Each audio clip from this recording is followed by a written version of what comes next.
Hai Bunda, Assalamualaikum warahmatullahi wabarakatuh. Kembali lagi dengan saya Mama Ara di channel YouTube Eki Sofiana. Seperti biasa ya Bunda, saya akan membagikan keseharian saya. Hari ini saya mau nyetrika ya Bunda. Ini setrikaan baju saya. Kemarin saya sudah nyetrika baju anak dan suami ya. Tinggal ini setrikaan saya. Jadi nggak terlalu banyak Bunda. Saya sengaja memipil gitu Bunda biar nggak terlalu banyak. Nah, sambil saya nyetrika, saya mau sharing ya Bunda. Kemarin ada pertanyaan tentang bagaimana sih tujuan hidup yang baik gitu ya. Nah, saya mau sharing ya Bunda. Tujuan hidup yang baik yaitu dengan menyesuaikan kemampuan diri kita ya Bunda, kemampuan batas diri kita. Jadi setiap orang itu pasti memiliki tujuan hidup ya, mulai dari skala yang kecil hingga yang besar ya Bunda. Rasanya senang dan bangga ketika kita mencapai tujuan tersebut ya. Tapi saat gagal, tidak sedikit dari kita itu merasa sedih ya, cemas bahkan frustasi gitu Bunda. Ternyata tujuan berperan besar itu membentuk kehidupan emosional seseorang ya. Hanya dengan memilikinya kita itu merasa punya gairah untuk hidup dan beraktivitas ya Bunda. Sebelum menentukan tujuan hidup, kita perlu perhatikan 5 hal untuk menetapkan tujuan hidup yang baik dan sehat ya Bunda.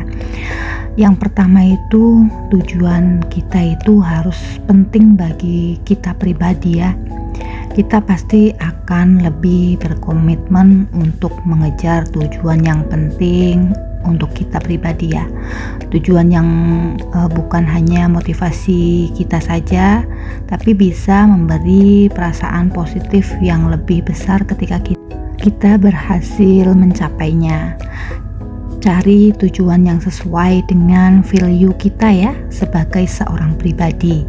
Jangan hanya melakukan sesuatu itu hanya karena ingin ikut-ikutan atau karena haus validasi orang lain ya Bunda. Dan tentukan batas kemampuan kita, batas ambang terakhir dari hidup kita ya. Dengan ini kita nggak akan mudah terombang-ambing oleh pendapat orang lain atau pendapat di sekitar kita ya Bunda. Jadi tentukan saja ya tujuan kita ini mau kemana Bunda.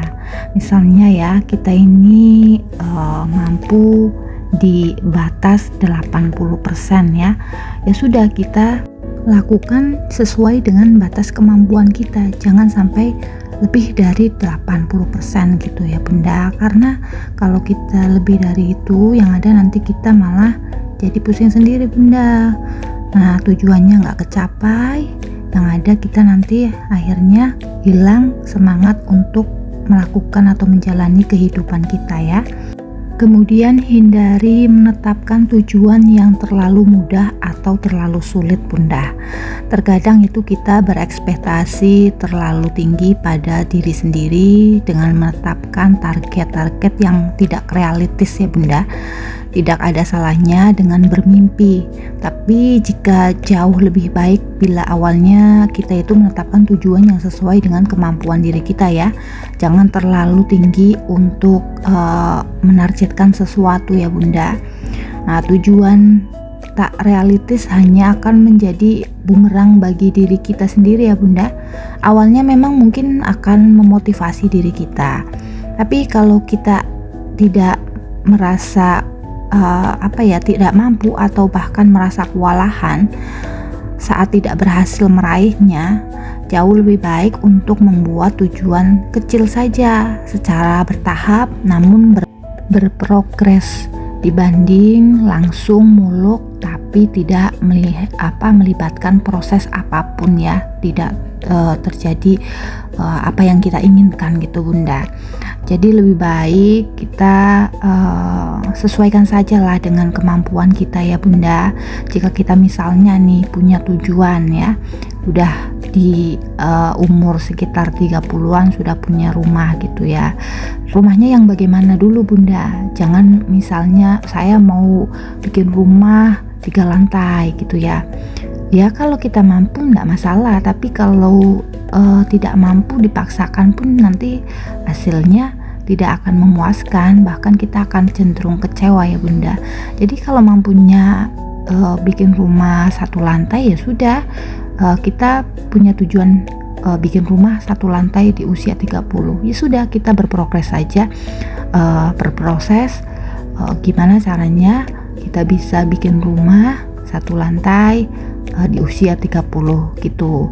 Kemudian misalnya setelah bikin rumah saya mau beli kendaraan gitu, kendaraan jangan yang muluk-muluk, keluaran terbaru yang harganya di atas 200 jutaan. Nah itu kan terlalu muluk-muluk itu Bunda. Kendaraan yang kita bisa pakai dan mungkin harganya lebih terjangkau, bahkan mungkin kita belinya second gitu ya, itu nggak masalah ya Bunda bagi saya ya. Yang penting kita bisa mencapai tujuan hidup kita gitu. Jadi tujuan hidup kita itu jangan menjadi patokan apa yang orang capai gitu ya Bunda. Sesuaikan saja dengan batas kemampuan kita. Kalau misalnya kita memaksakan seperti orang lain, yang ada kita akan pusing sendiri, frustasi ya, karena tujuan hidup itu tidak kita lihat dari pendapat orang lain atau omongan orang lain ya. Tujuan hidup kita ini apa yang sudah menjadi tujuan kita sebelumnya untuk menjalani hidup, dan jangan sampai kita ini mudah goyang gitu Bunda. Orang lain bisa ini bisa itu, tujuan hidup kita A nanti berubah jadi B, seperti itu kan jadinya nanti kita tidak konsisten gitu Bunda. Tujuan hidup kita A ya sudah kita jalani hidup A, walaupun mungkin melihat orang lain tujuan hidupnya B gitu. Itu udah menjadi pilihan mereka dengan resiko dan sebagainya ya. Jadi jangan mudah terpengaruh dengan orang lain juga ya Bunda. Kemudian yang ketiga, tujuan kita itu harus melibatkan keinginan untuk meraih sesuatu, bukan menghindari sesuatu ya.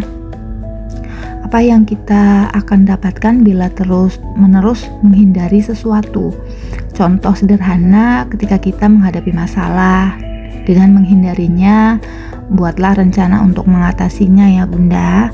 Orang yang berorientasi pada solusi dan cara menyelesaikan masalah, alih-alih menghindari, cenderung berhasil meraihnya dibandingkan orang-orang yang berorientasi pada penghindaran ya. Coba tinjau kembali tujuan hidup kita selama ini. Tanyakan diri kita sendiri ya, apakah kita itu melakukannya karena keinginan mencapai sesuatu atau menghindari sesuatu ya Bunda. Nah, kemudian yang keempat, tetapkan tujuan yang spesifik Bunda. Semakin spesifik, semakin detail pula hasilnya, dan semakin fokus juga diri kita itu dalam meraih tujuan hidup. Target yang pasti membuat kita itu mengukur sampai sejauh mana sih kita harus berencana. Ini kelak akan berhubungan dengan keputusan yang akan kita ambil di masa depan ya. Kita jadi nggak mudah terombang-ambing dan merasa stres ketika masalah datang. Malah bisa memacu semangat kita untuk terus berfokus pada tujuan hidup kita ya Bunda. Jadi kalau kita sudah punya tujuannya spesifik, pasti itu tidak akan bikin kita itu goyah ya Bunda, walaupun pasti banyak rencana-rencana yang tidak mudah kita dapatkan ya. Apabila kita sudah mempunyai tujuan hidup, pasti semuanya butuh proses ya Bunda dan perjuangan. Kemudian yang kelima, tujuan kita itu harus selalu konsisten dengan prinsip hidup kita ya. Awalnya pengennya A, karena lihat temen milih B jadi ikut-ikutan B. Nah, hindari sikap pelin-pelan seperti ini ya Bunda. Kita semua itu pasti memiliki nilai dan prinsip hidup yang berbeda-beda. Tetapkan tujuan yang konsisten sesuai dengan nilai-nilai hidup kita dan batas kemampuan kita. Kuncinya jangan ikut-ikutan, sama halnya dengan teman kita ya, yang punya alasan untuk memilih hal tersebut. Kita pun punya hak untuk punya alasan sendiri untuk memilih pilihan kita ya. Percaya pada pilihan kita ya. Menetapkan tujuan yang sehat adalah langkah awal untuk berproses. Kalau dari awal saja tujuan kita sudah tidak jelas, lantas bagaimana kita akan meraihnya ya? Mulai sekarang kita tinjau kembali tujuan hidup kita ini apa sih Bunda? Jangan sampai kita ini tidak punya tujuan hidup yang baik ya. Dan ingat, tujuan hidup kita itu harus sesuai dengan batas kemampuan kita. Jangan melebihi batas kemampuan kita agar semua tujuan hidup kita itu bisa terlaksana dengan baik ya Bunda. Terima kasih, saya sudah selesai menyetrikanya ya Bunda. Terima kasih sudah menonton channel YouTube saya. Semoga menginspirasi. Tetap dukung channel YouTube saya dengan cara tonton, like, share, komen, dan subscribe. Terima kasih. Assalamualaikum warahmatullahi wabarakatuh.